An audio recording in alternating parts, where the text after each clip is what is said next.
Sir starting में जब मैंने ज्वाइन किया था तो मेरी रैंक पीछे आती थी। जब मैं एक साल मेरा पूरा हो गया, फिर दूसरे साल मैंने टीएनसी के साथ प्लान लिया, कॉम्बो प्लान, तब मेरा फिर अच्छा रैंक आता था, विदिन 100 आता था। 100 सब बोल रहे थे कि मॉडरेट और इजी आएगा, वैसे ही पेपर आया।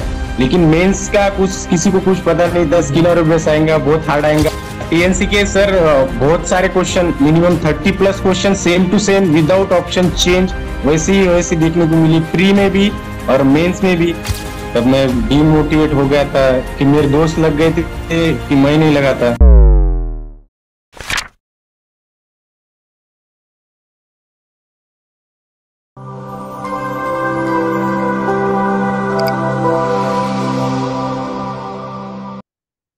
नमस्कार, एक बार फिर से आप सभी साथियों का हार्दिक स्वागत, अभिनंदन टीएनसी के इस ऑनलाइन प्लेटफॉर्म में। और myself Bodhar Khalaria, assistant nursing superintendent AIIMS Patna, एक बार फिर से सभी साथियों का हार्दिक स्वागत और अभिनंदन करता हूं। आज हमारे साथ है बहुत ही जबरदस्त रैंकर्स जिन्होंने ली है नॉर्सेट 5.0 के अंदर एक बहुत ही बड़ा अचीवमेंट और बहुत ही जबरदस्त सिंगल डिजिट रैंक। और अगर कहा जाए तो कैटेगरी के अंदर ऑल इंडिया फर्स्ट रैंक हासिल किए। तो सबसे पहले तो बहुत बहुत बधाई और शुभकामनाएं Akash ji. Thank you sir, thank you. एक बहुत ही बड़ा अचीवमेंट आपने हासिल किया है, ऑल इंडिया कैटेगरी के अंदर फर्स्ट रैंक और ऑल ओवर रैंक कहे तो 11 रैंक। एक का जो आंकड़ा आपने हमेशा रखा है, एक के अंदर भी रखा है और 11 के अंदर भी रखा है, बहुत ही जबरदस्त आंकड़ा आपने हासिल किया है। तो इस आंकड़े की तो सबसे पहले तो आपके पूरे परिवार को, आपको और पूरे महाराष्ट्र को भी बहुत बहुत बधाइयां, क्योंकि आप वहां से आते हैं। तो इस इंटरव्यू की शुरुआत करने वाले हैं और इस इंटरव्यू में बहुत सारे क्वेश्चंस आपसे पूछने वाले हैं और आपकी इस स्ट्रगल स्टोरी के बारे में जानने वाले हैं। किस प्रकार से मेहनत किया, किस प्रकार से आपने सिलेक्शंस लिए, किस प्रकार से इतना बड़ा रैंक आया, उसके बारे में जानने वाले हैं। तो सबसे पहले आपके इस इंटरव्यू की शुरुआत आपके अपने इंट्रोडक्शन से। Sir, my name is Akash Ravi Vanjare. I was completed my BSc nursing from GMC Aurangabad. Okay, आप महाराष्ट्र में जीएमसी औरंगाबाद से आपने अपनी नर्सिंग को कंप्लीट किया है? Yes sir, yes. Okay, introduction आपने बिल्कुल ही एक शॉर्ट इंट्रोडक्शन दिया कि मैं महाराष्ट्र से हूं और मैंने वहां से पास आउट किया है। तो मैं आपसे ये जानना चाहूंगा कि कब के पास आउट है, कौन से ईयर में आपने नर्सिंग कंप्लीट कर ली थी? सर 2020 में, जनवरी में। ओके, 2020 के जनवरी में आपने पास आउट किया है और इस समय आप 2023 के सितंबर में रैंकर्स बने। तो 3 साल का गैप इसके बीच में रहा है, तो एक बहुत ही लंबा संघर्ष आपने किया है। तो इस संघर्ष के बारे में बताएं कि किस प्रकार से आपने मेहनत किया और किस प्रकार से आपने इस सितंबर के अंदर आपने बहुत ही बड़ा अचीवमेंट हासिल किया है। सर सबसे पहले मैंने 2021 में एम्स नॉर्सेट का एग्जाम दिया था। तब मेरे को टीएनसी के बारे में कुछ नहीं पता था, टेस्ट सीरीज के बारे में कुछ नहीं पता था। तो मैंने सेल्फ स्टडी करके खुद के मेहनत पे 17,000 रैंक ली थी। तब मैं क्वालिफाइड हुआ था फर्स्ट अटेम्प्ट में। तो उसके बाद मेरा नहीं हुआ, तो फिर मैंने 2022 में दिया एग्जाम। 2022 में मेरी 3,500 रैंक रही। तब मैं 200 रैंक से रह गया था लगने से। तब मैं बहुत नाराज हुआ, लेकिन मैंने छोड़ा नहीं, स्किप अप नहीं किया, गिव अप नहीं किया, अपनी स्टडी को कंटिन्यू रखा, चलने दिया। एक दिन तो लगना ही है, ऐसा बोल के सामने निकल के गया। फिर 2023 का अभी जो जून में 2023 का जून में जो एग्जाम हुआ, उसमें मेरा 1700 रैंक था, 1726 रैंक था। तो उस पे भी हमारे कैटेगरी का 1693 पे कट ऑफ हो गया था। मेरा 30 रैंक से रह गया था। तो तब तो मैं बहुत नाराज हो गया था, घर वाले भी बहुत नाराज हो गए थे। अभी तो बहुत नाराज हो गया था। तभी मैंने छोड़ा नहीं, टीएनसी के साथ बना रहा। टीएनसी के साथ बहुत निगेटिव मार्क कम होते सर। टीएनसी के साथ 300-400 क्वेश्चन डेली के सॉल्व हो जाते। ओके, बहुत ही अच्छी बात बताई कि आपने जो जर्नी बताई है। 21 के अंदर आपने एग्जाम दिया, टीएनसी के बारे में पता नहीं था। उसके बाद 22 के बाद आप और एग्जाम दिया, फिर भी आपका हुआ नहीं। उसके बाद आपने टीएनसी के साथ आपका जुड़ा हुआ और लगातार आप मेहनत करते गए और इतनी जो पीछे वाली रैंक है जो बहुत नजदीक आ गए थे और जून के अंदर आप सिर्फ कुछ ही रैंक से आप पीछे रह गए थे। फिर से आपने टीएनसी के साथ मेहनत करना शुरू कर दिया। मुझे आज भी याद है कि आप हमेशा बहुत ही जबरदस्त रैंक के साथ परफॉर्म करते थे और लगातार मेहनत कर रहे थे। तो टीएनसी का कौन सा प्लान आपने हमेशा कंटिन्यूसली रखा? सर मैंने टीएनसी का कॉम्बो प्लान लिया था, जिसमें okay, question good good separate good रहती है और रैशनल सेपरेटली रहती है। Good good. तो टीएनसी का क्वेश्चन कॉम्बो सॉल्व प्लान आपने करके। ज्वाइन किया था। टीएनसी के यस कॉम्बो सर। प्लान में मैं बता देना चाहता हूँ सारे बच्चों को, जिसमें वीडियोस रहते हैं, साथ ही साथ टेस्ट सीरीज रहती है, ये दोनों चीजें कंटिन्यूअसली हमेशा चलती रहती है। तो मैं आज आपसे बहुत सारी चीजें और भी पूछूंगा। सबसे पहले मैं आपसे, ये जो स्ट्रगल रहता है, मैं स्ट्रगल्स, आपने बहुत ही लंबा स्ट्रगल देखा है और इस स्ट्रगल्स के अंदर बहुत सारे बच्चे हिम्मत हार जाते हैं। इस समय ऐसा लगता है कि यार क्या करें, 21 के अंदर भी नहीं हुआ, 22 के अंदर भी नहीं हुआ, 23 के अंदर भी नहीं हुआ, और इतना नजदीक आके रह जाते हैं। तो उस समय आप क्या सोचते हैं कि यार एक बच्चा अंदर से टूट जाता है, क्योंकि एक तो फैमिली का प्रेशर रहता है, साथ में सबसे ज्यादा प्रेशर सोशल प्रेशर रहता है, और मुझे तो सबसे ज्यादा प्रेशर उन बदमाशों, जो बदमाश पड़ोसी होते हैं, उनका रहता है। वो हमेशा पूछते रहते हैं कि भैया क्या हुआ क्या हुआ क्या हुआ। तो ये एक माइंड के अंदर प्रेशर रहता है। किस प्रकार से उसको आपने कोप अप किया? वो तो फैमिली के बाजू में जो नेबर्स रहते वो तो बोलते ही रहते। उनका उनका मैंने उतना ध्यान नहीं दिया। मेरे फैमिली वाले मेरे को सपोर्ट करते थे कि जान दे, इस बार नहीं हुआ, अगली बार ट्राई कर, कुछ नहीं होता, करते रहे मेहनत, करते रहे मेहनत। तो मैंने ओके, छोड़ा नहीं, गिव अप नहीं किया, बुक पढ़ते रहा मैं। गुड टीएनसी के गुड साथ गुड 2 साल से मैं जुड़ता रहा। डेली क्वेश्चन प्रैक्टिस करता था मैं। एक गुड दिन गुड भी मेरा ऐसा नहीं हुआ कि मैंने टीएनसी की टेस्ट सीरीज स्किप नहीं की। डेली मैं टेस्ट सीरीज देता था, उससे बहुत प्रैक्टिस हो जाती थी।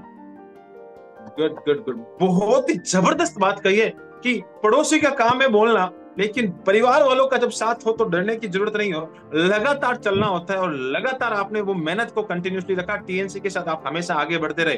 तो मैं आपसे जानना चाहूंगा कि टीएनसी के अंदर आप हमेशा पेपर देते थे, तो कौन सी रैंक अमूमन आपकी बनी रहती थी स्टार्टिंग सर से लेके? टीएनसी, आप जो पीछे जब सबसे पहले शुरुआत की थी, उस समय कौन सी यस रैंक थी और बाद में कौन सी रैंक तक आ गए? सर। स्टार्टिंग में जब मैंने ज्वाइन किया था तो मेरी रैंक पीछे आती थी। सपोज 3000, 2500, 2000 ऐसी आती थी रैंक। जब मैं देते गया 2-3 महीने के बाद मेरी रैंक अच्छा आने लगी। विदिन 500, विदिन 200, विदिन 100, कभी विदिन 30 पे भी आता था मैं। टॉप 10 में भी आता था टीएनसी में। जब मैं 1 साल मेरा पूरा हो गया, फिर दूसरे साल मैंने टीएनसी के साथ प्लान लिया, कॉम्बो प्लान, तब मेरा फिर अच्छा रैंक आता था, विदिन 100 आता था। ओके, बहुत ही अच्छी बात बताई, विद इन 100 के अंदर आपका रैंक आता था। अब मैं बात करना चाहूंगा कि थोड़ा सा अलग, आपसे बहुत सारे क्वेश्चंस, ये सारे बच्चे के क्वेश्चंस है। इस समय बहुत सारी चीजें मैं आपसे, बच्चों के क्वेश्चंस आपसे जानना चाह रहा हूं, क्योंकि आप अपनी कैटेगरी के टॉप रैंकर्स हैं, साथ ही साथ एक 11 रैंकर्स, एक बहुत ही बड़ी, लोगों का सपना होता है कि यार ये रैंक हासिल हो जाए, और वो आपने हासिल करके दिखाई है। तो बच्चे आपसे बहुत सारी उम्मीद कर रहे हैं कि टॉपर्स के मुंह से बहुत सारी निकल के आए, तो हमें इस समय बहुत ही बड़ा बेनिफिट मिलेगा आने वाले जो नॉर्थ सेट के अंदर। तो सबसे बड़ी बात, जब आप हमेशा पेपर देते थे, हमेशा रोजाना कंटिन्यूसली चलते थे, कभी ऐसा हुआ है कि एक रैंक बहुत ही पीछे आई हो और उस समय दिल फिर से टूटा हुआ हो कि भैया अब मैं फिर से चला गया? क्या ऐसा तो नहीं कि इस बार भी सिलेक्शन नहीं होगा? हाँ सर, कभी कभी आ जाती थी 5000, 6000 रैंक आ जाती थी, पीछे आ जाती थी। तो मैं तो हमेशा टेलीग्राम पे देखते ही रहता था, आप कब रिजल्ट डालोगे, कितनी रैंक आएगी, उसके हमेशा इंतजार रहता था मुझे। पेपर देने के बाद 11 बजे के बाद मैं हमेशा ऑनलाइन रहता था, क्विज छुड़ाता था टीएनसी के। ओके, एक इंतजार बना रहता था कि भैया रिजल्ट कब आएगा, और उस रिजल्ट के अंदर एक हमेशा एक उत्सुकता रहती है। और थोड़ा सा बिजी शेड्यूल के अंदर कई बार रिजल्ट लेट भी होता है, क्योंकि इतने सारे मैसेजेस, इतने सारे कॉल्स, और उसके बाद टेक्निकल जो टीम होती है वो थोड़ा कभी कभी रिजल्ट लेट भी डालती है। तो इंतजार बना रहता था कि क्या अब कब आएगा, कब आएगा, कब आएगा, और हमेशा रिजल्ट आता था और आपको खुशी मिलती थी। एक चीज मैं और जानना चाहता हूँ कि जब एग्जाम आने से पहले, क्योंकि आपने बहुत बार पैटर्न को चेंज होते हुए देखा है, सबसे पहले 21 का पैटर्न, फिर 22 का पैटर्न, फिर 23 जून का पैटर्न, और फिर इस 23 के सितंबर में प्रीलिम्स और मेंस का पैटर्न। तो आपको मन में बार बार ये डर नहीं लगता था कि यार क्या है ये एम्स, रोजाना कुछ न कुछ नया कर देता है? जब मैं तैयारी इस तरीके से करता हूं तो कुछ इस तरीके से तैयारी करवा देता है, जब मैं इस तरीके से सोचता हूं तो इस तरीके से ये पेपर को क्रिएट करता है। तो मन में एक डर सा रहता है। तो क्या आपको भी ऐसा डर बना रहता था? यस सर, ऑब्वियसली वैसा ही बना रहता था। 21 में पैटर्न अलग था, उनको थ्योरी बेस पे पेपर था 2021 में, पूरे वन लाइनर क्वेश्चन थे। 22 में भी थ्योरी बेस थोड़ा अलग चेंज था पैटर्न का, इंग्लिश के क्वेश्चन पूछे थे 2022 में। 23 में तो पूरे स्किनारियो बेस्ड क्वेश्चन थे, प्रैक्टिकल केस बेस्ड क्वेश्चन थे। 2023 में भी पैटर्न चेंज कर दिया। अभी इस बार तो प्री और मेंस का पैटर्न रखा उन्होंने, तो इस बार तो बहुत डर गए थे सब कि क्या होगा प्री में, मेंस में कैसा रहेगा। तो पहले उन्हें स्किनारियो बेस्ड बोल दिया था, तो इनक्लेक्स से पूरे स्किनारियो बेस्ड छुड़ाता था मैं क्वेश्चन। उसके बाद कॉम्बो पैक से तो 300 क्वेश्चन डेली के मेरे प्रैक्टिस हो जाते थे स्किनारियो बेस्ड। तो उसका उतना डर नहीं था जो जून में था मेरा डर, तो उतना ये एग्जाम में नहीं था मेरा डर। इस बार डर भाग चुका था कि भैया अब तो टीएनसी ने बहुत जबरदस्त सब एंगल से तैयारी करवा दी है, किसी भी एंगल से पेपर आने दो, अब की बार तो टिक लगा के आएंगे। क्वेश्चन प्रैक्टिस बहुत हो गई सर टीएनसी के साथ। टीएनसी के साथ क्वेश्चन प्रैक्टिस इतनी हो गई थी तो डर खत्म हो गया था इस बार। ओके, मैं ये चीज और आपसे जानना चाहता हूँ, कभी कभी टीएनसी के अंदर आपको ऐसा लगा कि यार ये तो कभी क्वेश्चन पढ़ा ही नहीं, ये क्वेश्चन कहाँ से आ गया? हाँ सर, बहुत बार लगा हुआ ऐसा। टीएनसी के बहुत क्वेश्चन न्यू आते थे, उसमें सीखने को भी मिलता था अच्छा। तो वो क्वेश्चन देखने के लिए सर्च करना पड़ता था, अलग अलग बुक ढूंढना पड़ता था, साउंडर की बुक, मॉसबी की बुक, तब जाके वो का रैशनल मिलता था, तब पता चलता था कि क्वेश्चन आप बना रहे हो खुद से। तो इसलिए नए क्वेश्चंस मिलते थे पढ़ने के लिए। बिल्कुल, बच्चे अमूमन ये सोचते हैं कि ये क्वेश्चंस कहाँ से आए, तो उसको सर्चिंग में लग जाता है कि क्वेश्चन कहाँ से आया। तो ऐसी क्वेश्चन की सर्चिंग चलती रहती है और फिर पता लगता है कि ये तो सर ने खुद नहीं बनाया है, तब वो जाके सेटिस्फाई होता है कि यार ये तो क्वेश्चन सर का ही क्वेश्चन है। अब मैं उस समय फिर उसको लगता है कि हाँ अब मेहनत करनी चाहिए, क्योंकि टीएनसी हमेशा खुद के क्वेश्चन डेवलप करती है, मोस्ट इंपोर्टेंट क्वेश्चंस को पिक करती है और उसके बाद सबसे इंपोर्टेंट कंटेंट आप तक पहुंचाने का काम करती है, जिससे बच्चों को बहुत ही जबरदस्त फायदा मिलता है। इस बार आप नॉर्सेट के प्रीलिम्स में गए, तो प्रीलिम्स आपने दिया, तो प्रीलिम्स हार्ड लगा या मेंस हार्ड लगा? सर प्रीलिम्स हार्ड नहीं था, मॉडरेट था। मेंस भी मॉडरेट था। तो इस प्रकार से ऐसा नहीं लगा कि बहुत ही भारी है, या कई बार माइंड में एक मेकअप बनता है कि सेटअप रहता है कि यार प्रीलिम्स इजी आएगा, मेंस बहुत ही जबरदस्त हार्ड आएगा, तो ऐसा भी आपको लग रहा था कि यार इस बार तो अब की बार प्रीलिम्स इजी वे में निकल जाएगा और मेंस बहुत ही जबरदस्त हार्ड आएगा?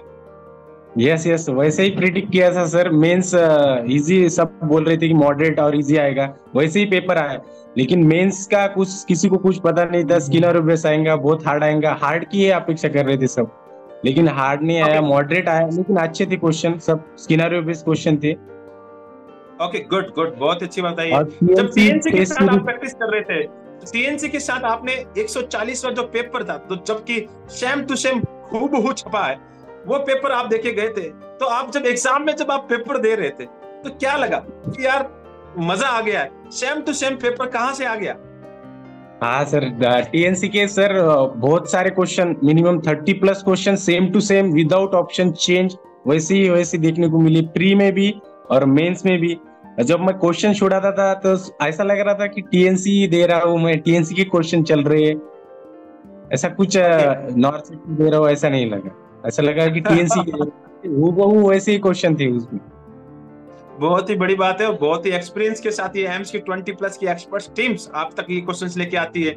और एक पेपर तो ऐसा देता है कि 10 दिन पहले वाला जो 140 वाला हूबहू 13 सवाल और बिना ऑप्शन चेंज किए, और वो क्वेश्चन वैसे थे कि जो आप जैसे टॉपर्स ही कर सकते हैं, हर कोई बंदा उसको नहीं कर सकता, क्योंकि टॉपर्स ही इस क्वेश्चनों को सिलेक्ट करके पढ़ के गया था, क्योंकि वो टीएनसी के साथ लगातार चल रहा था। बहुत ही अच्छा आपने एक्सपीरियंस दिया है। अब मैं आपसे एक चीज पूछना चाहता हूँ कि 3 साल की जो जर्नी रही है, उस जर्नी में आपने कहीं से ऑफलाइन कोचिंग किया था? नहीं सर, मैंने ऑफलाइन कोचिंग नहीं ज्वाइन किया कहीं भी। बहुत बच्चों का ये भ्रम रहता है कि ऑफलाइन कोचिंग करना मस्ट होता है, लेकिन आपने ऑफलाइन नहीं किया, घर पे बैठ के आपने टीएनसी के साथ ऑनलाइन कोचिंग किया और टीएनसी के साथ आपने लगातार कंटिन्यूअसली मेहनत की, और इस बार आपने बहुत ही बड़ा परचम लहराया है और बहुत ही जबरदस्त वाला परचम लहराया है। अब मैं आपसे और सारी चीजें, बहुत सारे क्वेश्चन है, अभी मैं थोड़ा सा बिल्कुल स्लो लैंग्वेज में आराम से, क्योंकि मेरा जो एक बच्चों ने बना रखा है, सीनियर मेरा खुद का एक पिक्स बना रखा है कि बोजरा सर का एकदम जबरदस्त मोटिवेशन आता है, फास्ट फास्ट आता है, तो वो इसलिए आता है कि कम जोश समय बहुत में रहता ज्यादा दिया जाए। है। ओके, कभी ऐसा डीमोटिवेशन से आता था, कभी कभी फीलिंग आती थी कि यार सर डीमोटिवेट हो गए, तो उस समय खुद को मोटिवेट रखने के लिए क्या करते थे? हाँ सर, बहुत बार पिछली बार उसकी 2022 में भी अच्छी रैंक थी मेरी 3500। तब मैं डीमोटिवेट हो गया था कि मेरे दोस्त लग गए थे कि मैं नहीं लगा था। तो दोस्त करते थे मेरे को सपोर्ट, बोलते थे कि करते रहे तू, हो जाएगा तेरा। लेकिन बोलने से नहीं रहता, खुद का ही रहता है, वो खुद डीमोटिवेट हो जाता है, पढ़ाई नहीं होती बाद में 1-2 महीने। वैसे ही उसके बारे में सोचते रहते, यार ये क्वेश्चन गलत नहीं किया होता तो मेरा हो जाता था, 2 क्वेश्चन गलत नहीं किए होते तो हो जाता था, ये क्वेश्चन तो मेरे को आता था लेकिन मैंने गलत कर दिया, ये क्वेश्चन मैंने देखा था पढ़ा था। तो वो ही सोचते रहता है आदमी, डिमोटिवेट होते रहता है। लेकिन उससे गिव अप नहीं करना चाहिए, आगे बढ़ते रहना चाहिए, कंटिन्यूटी मेंटेन रही तो हो सकता है अपना आगे। ओके, बिल्कुल नेवर गिव अप वाली थ्योरी आपको यूज करनी है और लगातार आपको कंटिन्यूसली चलते रहना है, तो 101% आपका सिलेक्शन होना ही होना है। अब मैं जानना यस चाहता हूँ सर। कि जब एग्जाम देके आप बाहर आ गए, एग्जाम मेंस का एग्जाम देके आप घर पे आए और पेपर जब आपको लगा कि टीएनसी से आया है, बहुत सारे आपके पास स्क्रीनशॉट आए होंगे, तब आपको यस सर। माइंड में कई थ्योरी आई कि इस बार यार भाई सिलेक्शंस हो जाएगा और सिलेक्शंस भी हो जाएगा या टॉप रैंकर्स बन जाएंगे, कहीं माइंड में ऐसा मेकअप था? नहीं सर, मैं वैसा टॉप रैंकर बनूंगा ऐसा नहीं लगा था मेरे को। विद इन 500 1000 आऊंगा, इतना कॉन्फिडेंस था मुझे इस बार। ओके, क्योंकि मेरे 500। 70, हाँ 70+ अबव मेरे क्वेश्चन सही आ रहे थे, मतलब 80 के आसपास आ रहे थे। तो ऐसा लग रहा था कहीं ना कहीं तो भी एम्स में हो जाएगा मेरा। इस बार आपको एक खुद पे भरोसा हो गया था कि कहीं ना कहीं इस बार एम्स में मिल जाएगा और एक बहुत ही बड़ा अचीवमेंट मिल जाएगा। टीएनसी की तरफ से आपको कोई ऐसा पहले से ही एक नोटिफिकेशन आ गया हो कि भैया यू आर द रैंकर्स, कुछ ऐसा मिला था? यस सर, मिला था। आपने मैसेज किया था कि you are the next toppers, क्योंकि मेरी रैंक अच्छी थी टीएनसी टेस्ट सीरीज में। तो आपने प्रिडिक्ट किया था कि इसकी रैंक बनेगी, तो आपके मैसेज से भी बहुत मोटिवेट हो गया था मैं कि बनूंगा मैं इस बार rankers. Good good good. TNC पहले से ही सर्च कर लेती है, टीएनसी पहले से ही रिसर्च करती है कि भैया ये बच्चा रैंकर्स बनने ही बनना है, क्योंकि वो मेहनत दिखती है, तो मेहनत हमेशा। और टीएनसी इतने क्वेश्चंस इस तरह से घुमा घुमा के आपके सामने जब प्रेजेंट करती है, जब बच्चा वहां पे भी नहीं घूमता है, तो हमेशा हमें पता लग जाता है कि ये बच्चा बहुत ही अच्छी रैंक को हासिल करेगा और बहुत ही जबरदस्त। इस जर्नी के दौरान आपकी बुक्स कौन कौन सी आपकी मददगार रही? इस जर्नी के दौरान सर मेरी सबसे मेन बुक रही है जो थ्योरी वाली, साउंडर रही है सर। ओके उसके बाद गुड। पीआर यादव क्वेश्चन, उसके ओके बाद मॉसबी साउंडर, क्वेश्चन।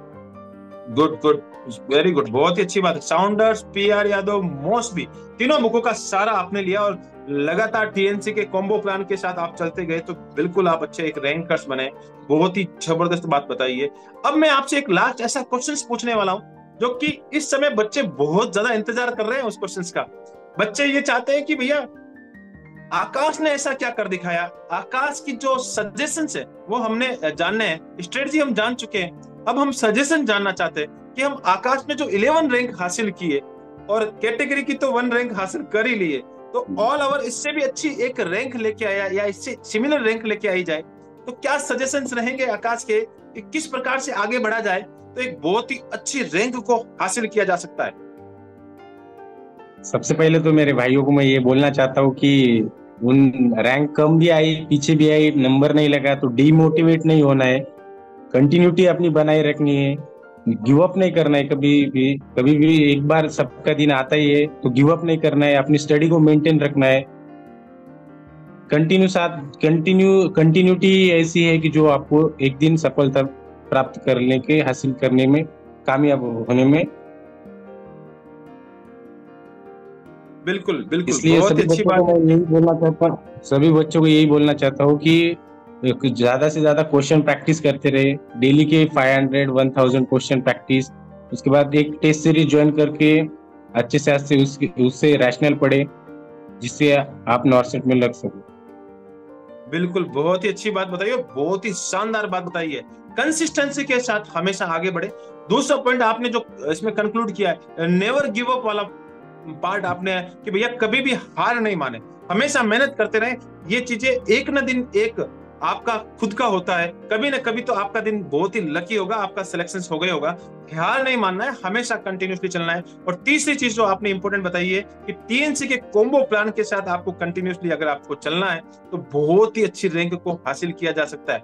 लास्ट में मेरा एक चीज आपसे और पूछना चाहता हूँ, अपनी जो महाराष्ट्र की जो लैंग्वेज है मराठी, उसके अंदर एक संदेश हो जाए। जो सारे बच्चे इस समय महाराष्ट्र के बच्चे देख रहे हैं, तो मराठी लैंग्वेज के अंदर आपका एक संदेश हो जाए कि किस प्रकार से आप उन बच्चों को भी सजेशन देना चाहेंगे, क्योंकि आपकी अपनी लैंग्वेज के अंदर बताएंगे तो मजा आएगा। सर, मराठीमध्ये महाराष्ट्राची मुलं पहिले कॉन्शियस नव्हते सर. या 22 पासून खूप सारे कॉन्शियस झाले महाराष्ट्राचे इकड सर. आमच्या राज्यामध्ये क्लासेस वगैरे काही चालत नाही, त्याच्यामुळे खूप सारे मुलं सेल्फ स्टडी करतात, युट्यूबवर ऑफलाईन क्लासेस बघतात. कारण आमच्या महाराष्ट्रामध्ये स्टेट गव्हर्नमेंटचे एक्झाम होतात, 1 वर्षांनी 2 वर्षांनी होतात. त्याच्यामुळे नॉर्सेट साठी जास्त मुलं प्रिपेअर नाही करत. आता खूप 2-3 वर्षापासून स्टेटच्या गव्हर्नमेंटचे एक्झाम नाही होत आहेत, त्याच्यासाठी खूप सारे मुलं महाराष्ट्रामधून नॉर्सेट साठी प्रिपेअर करत आहे, क्लासेस लावत आहे. सर्वांकडून जे मुलं लागलेले आहेत ते टीएनसी जॉईन करा असं सांगत आहे त्यांना. त्याच्यामुळे आता महाराष्ट्रामध्ये पण खूप सारे मुलं लागत आहे. मागच्या वेळेस पण एक मुलगा महाराष्ट्रामधून फर्स्ट रँकर आला होता. बहुत बहुत बधाई, बहुत ही अच्छी बात बोली है आपने। मैं इतनी समझ पाया हूँ इस लैंग्वेज के दौरान कि महाराष्ट्र के बच्चों को आपने संदेश दिया कि महाराष्ट्र से दूसरे स्टेट के बच्चे पहले से बहुत ही अच्छी प्रिपरेशन कर रहे हैं और इस समय महाराष्ट्र के बच्चों को टॉप रैंकर्स बनना है और उनके लिए आपने उनको स्ट्रेटजी बताई है। बहुत बहुत धन्यवाद। इस इंटरव्यू सेशंस को आपने अटेंड किया उसके लिए बहुत बहुत धन्यवाद। टीएनसी का नाम रोशन किया उसके लिए भी बहुत बहुत धन्यवाद। तो इस इंटरव्यू सेशंस में आपने अपने माता पिता का नाम और साथ ही साथ आपने जिस धरती से आते हैं उस महाराष्ट्र की धरती का नाम और साथ ही साथ जो गुरुजन जो आपने कॉलेज टाइम में आपको पढ़ाया उन सारे गुरुजनों का नाम और साथ ही साथ जितने भी आपके गुरुजन रहे उन सभी का नाम और साथ ही साथ टीएनसी का नाम हमेशा रोशन करते रहे। जय हिंद, जय Bharat and Vande Mataram. Thank you so much.